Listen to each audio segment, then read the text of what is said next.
ತುಡರುಂ ಇದರಲ್ಲಿ ಮೋಹನ್ ಲಾಲ್ ಹಾಗೆ ಶೋಭನಾ ಅವರು ಮೈನ್ ಲೀಡ್ ರೋಲಲ್ಲಿ ಆ್ಯಕ್ಟ್ ಮಾಡಿ ತರುಣ್ ಮೂರ್ತಿ ಅವರು ಡೈರೆಕ್ಟ್ ಮಾಡಿರುವಂಥ ಒಂದು ಮಲಯಾಳಂ ಸಿನಿಮಾ. ಇನ್ನು ಈ ಸಿನಿಮಾ ನೋಡಿದ ನನಗೆ ಸಿನಿಮಾದಲ್ಲಿ ಏನು ಇಷ್ಟ ಆಯಿತು ಏನು ಕಷ್ಟ ಆಯಿತು ಅಂತ ಕಂಪ್ಲೀಟಾಗಿ ಈ ವಿಡಿಯೋದಲ್ಲಿ ನೋಡೋಣ.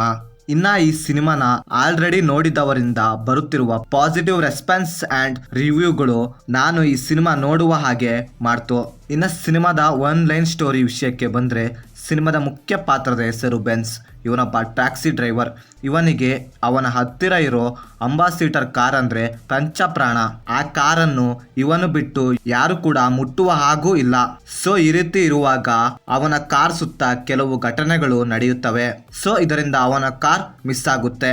ಆ್ಯಂಡ್ ಮುಂದೆ ಆ ಕಾರ್ ಎಲ್ಲಿಗೆ ಹೋಯ್ತು, ಯಾರಿಂದ ಈ ರೀತಿ ಆಯಿತು, ಇದರಿಂದ ಬೆನ್ಸ್ ಲೈಫ್ನಲ್ಲಿ ಏನೆಲ್ಲ ಆಗುತ್ತೆ ಅಂತ ನೀವು ಸಿನಿಮಾ ನೋಡಿದ್ರೆ ತಿಳ್ಕೊತೀರಾ. ಇನ್ನು ಸಿನಿಮಾದಲ್ಲಿ ನನಗೆ ಪಾಸಿಟಿವ್ ಅನಿಸಿದ್ದಂದರೆ ಇದರ ಫಸ್ಟ್ ಹಾಫ್ ತುಂಬ ಎಂಜಾಯ್ ಮಾಡ್ತೀರಾ. ಯಾಕಂದರೆ ಇಲ್ಲಿ ಬರುವಂತಹ ಸೀನ್ಸ್ಗಳು ಹಾಗೆ ಕಾನ್ವರ್ಸೇಷನ್ಗಳು ತುಂಬ ಚೆನ್ನಾಗಿರುತ್ತೆ. ಹಾಗೆ ಸಿನಿಮಾದಲ್ಲಿ ನನಗೆ ಮೇಯ್ನಾಗಿ ಇಂಪ್ರೆಸ್ ಮಾಡಿದ್ದು ಇದರ ಸ್ಕ್ರೀನ್ ಪ್ಲೇ. ತುಂಬ ಅಂಶಗಳು ಇದ್ದಾವೆ. ಅದರಲ್ಲೂ ಸಿಚುವೇಶನ್ಗೆ ತಕ್ಕ ಹಾಗೆ ಇರೋ ಕಾಮಿಡಿ ಸೀನ್ಸ್ಗಳು ಹಾಗೆ ಫ್ಯಾಮಿಲಿ ಎಲಿಮೆಂಟ್ಸ್ ಆ್ಯಂಡ್ ಅನ್ಎಕ್ಸ್ಪೆಕ್ಟೆಡ್ ಟ್ವಿಸ್ಟ್ಗಳು ತುಂಬ ಸಖತ್ತಾಗಿ ವರ್ಕ್ ಆಯಿತು ಅಂತೀನಿ. ಹಾಗೆ ಸಿನಿಮಾದಲ್ಲಿ ಕೊನೆ ತನಕ ಸಸ್ಪೆನ್ಸ್ನ ತುಂಬ ಚೆನ್ನಾಗಿ ಹೋಲ್ಡ್ ಮಾಡಿದ್ದಾರೆ ಆ್ಯಂಡ್ ಅದು ಸಿನಿಮಾದಲ್ಲಿ ವರ್ಕ್ ಆಯಿತು ಕೂಡ. ಹಾಗೆ ಸಿನಿಮಾದಲ್ಲಿ ರಿವೆಂಜ್ ಹಾಗೆ ಸಾಲಿಡ್ ಆ್ಯಕ್ಷನ್ ಸೀನ್ಸ್ಗಳು ತುಂಬ ಪ್ರಾಪರ್ ಆಗಿ ಬ್ಲೆಂಡ್ ಮಾಡಿದ್ದಾರೆ ಅಂತೀನಿ. ಹಾಗೆ ಸಿನಿಮಾದಲ್ಲಿ ಎಡಿಟಿಂಗ್ ಹಾಗೆ ಸೀನ್ಸ್ಗಳನ್ನು ಕಟ್ ಮಾಡಿದ ರೀತಿ ತುಂಬ ಚೆನ್ನಾಗಿತ್ತು ಅಂತೀನಿ. ಹಾಗೆ ಸಿನಿಮಾದಲ್ಲಿ ಬರುವಂತಹ BGMsಗಳು ಸೀನ್ಸ್ಗಳಿಗೆ ತಕ್ಕಂಗೆ ಇತ್ತು. ಇನ್ನು ಸಿನಿಮಾದಲ್ಲಿ ಪರ್ಫಾರ್ಮೆನ್ಸ್ ವಿಷಯಕ್ಕೆ ಬಂದರೆ, ಮೋಹನ್ ಲಾಲ್ ಅವರು ಆ ಬೆನ್ಸ್ ಕ್ಯಾರೆಕ್ಟರಲ್ಲಿ ಬರೀ ಆ ಬೆನ್ಸ್ ಕ್ಯಾರೆಕ್ಟರ್ ಮಾತ್ರ ಕಾಣಿಸುತ್ತೆ. ಮೋಹನ್ ಲಾಲ್ ಎಲ್ಲೂ ಕಾಣಿಸೋದಿಲ್ಲ ಅಂತೀನಿ.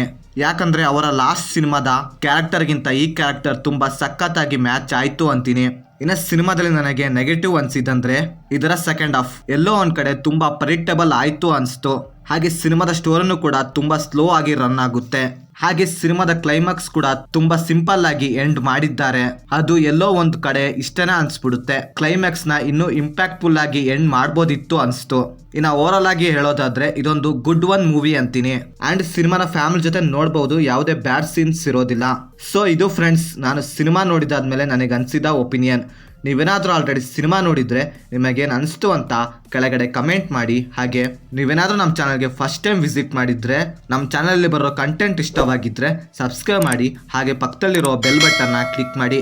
ಮತ್ತೆ ಬೇರೆ ವಿಡಿಯೋದೊಂದಿಗೆ ಆದಷ್ಟು ಬೇಗ ಸಿಗುವ. By friends.